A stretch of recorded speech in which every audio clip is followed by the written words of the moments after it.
Hi, welcome to Inspirational Leadership, and this is the last in our series on change. And we've looked at the change formula of dissatisfaction times vision times first steps times influence is greater than resistance. And we've looked at over this series on the importance of change. But can I wrap up by saying one thing?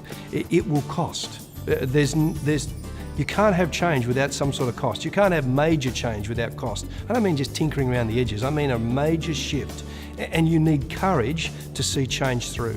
I mean, Nehemiah left a very, very cushy public service job at the heart of power and influence and went to the backwater to rebuild a wall with a group of dispossessed people who were kind of destitute in their situation. He risked an enormous amount, and he was able to do it under the power of God. You know, if you're going to bring change, you're going to need to risk. Let me go back to Robert Quinn's book. It talks about deep change. And let me read two quotes to you. Trusting in our vision enough to start our journey into the chasm of uncertainty, believing that the resources will appear, can be very difficult.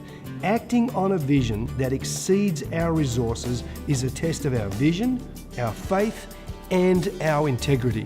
What he's saying is that change is costly. If you're going to bring significant change to the ministry area you're in, you're going to have to create some dissatisfaction. You're going to have to develop and articulate a vision. You're going to have to be clear on the first steps. You're going to need to be a person of influence. Those things together under the power of God will overcome resistance. But underlying all of that is the ability to step out in faith and risk. Risk your own position, risk the ministry where it's at, to step out to make change. Here's the action. What step of faith are you being called to make? Like today, your ministry area, in what you're doing, what is God calling you, asking you to risk? Because without risk and without faith, major change won't happen.